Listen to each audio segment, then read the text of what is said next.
Skuad Garuda lengkap. Patrick Kluivert akan panggil 2 pemain abroad lagi. Wah, luar biasa, bukan hanya pendukung timnas Indonesia, tapi pendukung Malaysia ini pun ngebet saksikan Garuda berlaga di GBK. Selengkapnya hanya di Raisin Champion. Sebelum kita membahas beritanya lebih lanjut, ada baiknya kita memberikan like ke video ini, karena like itu gratis. Terima kasih atas kesediaan kalian ya, teman-teman yang telah memberikan like-nya.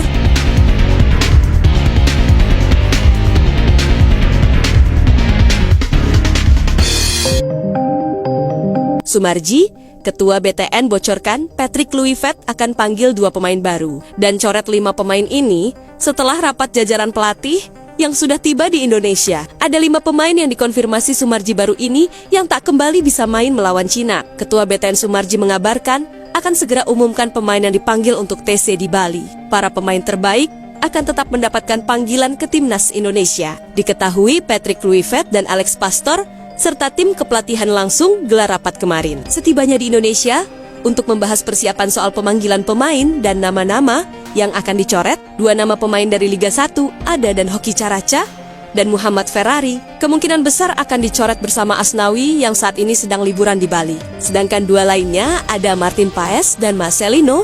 Karena akumulasi kartu, meskipun tetap dipanggil, mereka akan dicoret dari daftar pemain yang akan bertanding melawan Cina. Namun, di laga penutup lawan tim unggulan Jepang nanti, Marcelino dan Paes tetap masih dinantikan untuk kembali ke Garuda memperkuat formasi tim. Keputusan dari Patrick Kluivert untuk mencoret nama-nama pemain seperti Asnawi Mangkualam, Muhammad Ferrari, dan Hoki Caraca karena mereka yang jarang mendapatkan apresiasi di klubnya, membuat Patrick mengutuskan untuk mencari pemain yang lebih berkualitas agar peluang untuk Indonesia bisa lolos ke pintu masuk Piala Dunia semakin nyata.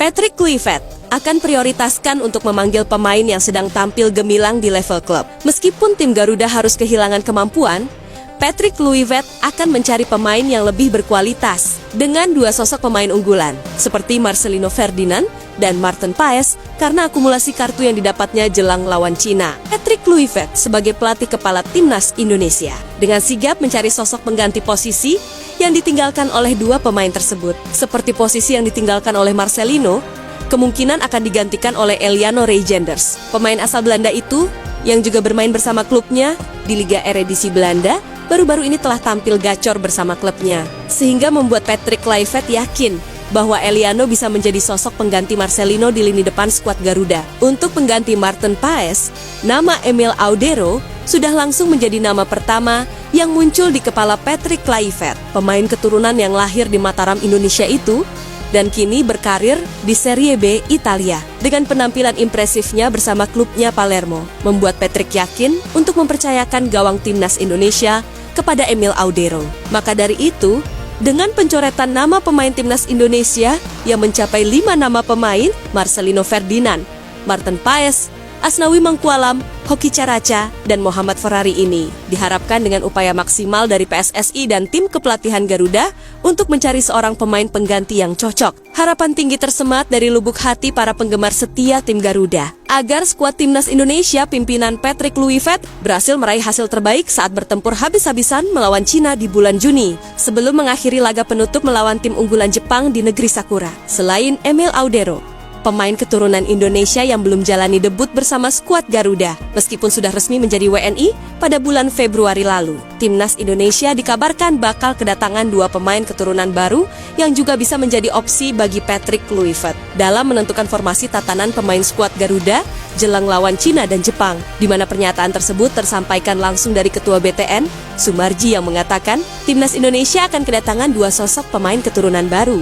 yang bakal menjadi kekuatan baru tim kepelatihan Patrick Kluivert. Meskipun nama 2 pemain baru ini belum disampaikan oleh Sumarji, namun Sumarji juga tegaskan bahwa 2 calon pemain baru ini merupakan pemain timnas Indonesia yang pernah membela tim Garuda sebelumnya. Siapakah 2 pemain baru yang dimaksud Sumarji? Ini akan terungkap nanti saat PSSI umumkan nama-nama pemain yang akan dipanggil di TC. Timnas Indonesia persiapan untuk melawan China. Hak siar Timnas Indonesia versus China sudah dipesan 149 negara, tapi China tidak beli. Di sisi lain, Kapten tim Garuda, Jesus optimis meskipun pernah kalah lawan Cina, kali ini akan menang telak di kandang dengan Ole Romeni sebagai striker baru.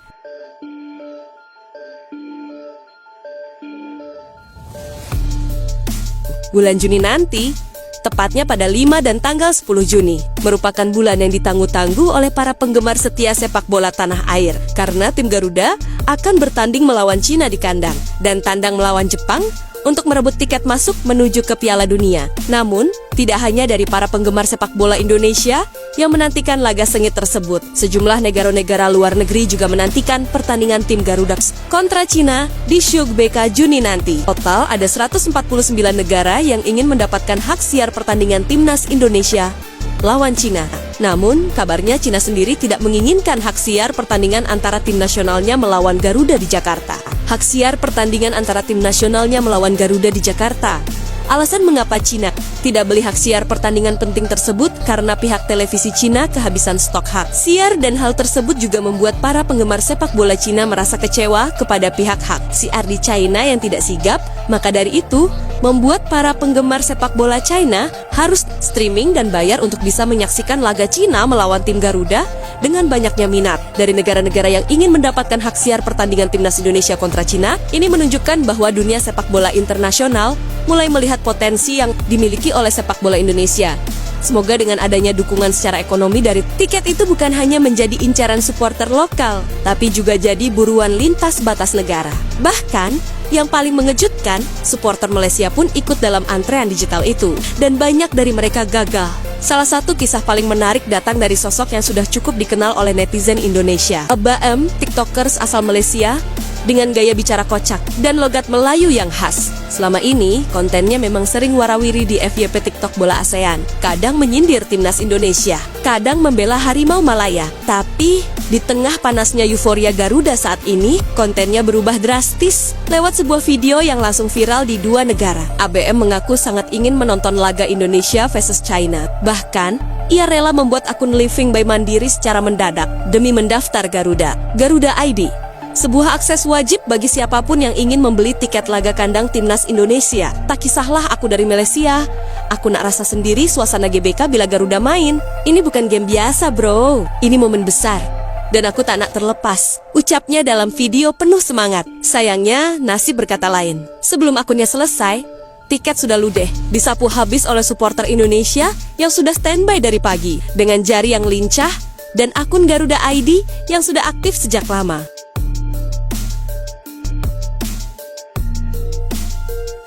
Supporter Malaysia yang baru saja mencoba sistem Garudait belum cukup siap secara teknis. Banyak yang gagal dan akhirnya hanya bisa menonton dari jauh atau mengeluh di media sosial. Kami memang rival, tapi kami juga saudara. Kami narasa semangat timnas juga weh. Sebagian bahkan mulai menyuarakan ide gila, menggelar nonton bareng di Kuala Lumpur hanya demi ikut menikmati gegap gempita Garuda. Ada juga yang menyarankan dibukanya kuota internasional khusus untuk supporter ASEAN, karena euforia ini sudah melewati batas nasionalisme. Apa yang dilakukan timnas Indonesia hari ini bukan hanya memenangkan pertandingan atau menghibur rakyatnya. Mereka sedang mengubah cara dunia melihat Indonesia, khususnya di mata tetangga. Mereka menunjukkan bahwa rival bisa bersatu kalau tujuannya lebih besar, membangkitkan harga diri kawasan. Pertandingan melawan Cina belum dimulai, tapi efeknya sudah terasa sampai ke luar negeri. Supporter Malaysia yang dulu datang dengan semangat rivalitas, kini datang dengan rasa ingin tahu dan kekaguman. Mereka bukan datang untuk mengolok, tapi untuk belajar dan berbagi euforia. Saatnya kita panggil Indonesia. Garuda berkata, di atas langit biru, kita terbang tinggi. Garuda berkibar penuh semangat hidup ini. Kita tak pernah mundur. Dan inilah saat dimana kita sadar bahwa sepak bola bisa jadi alat pemersatu paling kuat di Asia Tenggara. Bahkan lebih kuat dari sejarah, politik, atau bendera. Jadi, buat kamu para netizen Malaysia yang belum beruntung kebagian tiket, jangan sedih, jangan kecewa. Euforia Garuda ini bukan cuma milik Tribun GBK, tapi milik siapa saja yang mencintai sepak bola yang indah. Termasuk kamu di seberang sana yang ikut deg-degan walau beda bendera. Kamu mungkin belum bisa duduk langsung di bangku stadion, belum bisa merasakan getar tanah ketika puluhan ribu supporter menyanyikan Tanah Airku dengan penuh haru, atau melihat Garuda terbang di langit Senayan. Tapi jangan khawatir, karena kita masih bisa teriak bareng, selebrasi bareng, dan deg-degan bareng di depan layar kaca. Ayo kita nobar virtual bareng. Mimin, siapkan cemilan, pasang jerti. Boleh Garuda, boleh netral, asal jangan jerti Cina ya. Dan mari jadi saksi bersama bagaimana tim yang dulu dipandang sebelah mata kini mulai membuka mata dunia. Karena mendukung sepak bola bukan soal jarak, tapi soal hati. Dan selama hatimu ikut bergetar ketika Garuda mencetak gol, maka kamu juga bagian dari kisah besar ini. Di dunia sepak bola, rivalitas adalah bumbu. Tapi pengakuan dari sang rival itu adalah bukti tertinggi dari kekuatan sesungguhnya. Dan hari ini, meskipun tanpa pernyataan resmi atau pujian langsung di konferensi pers,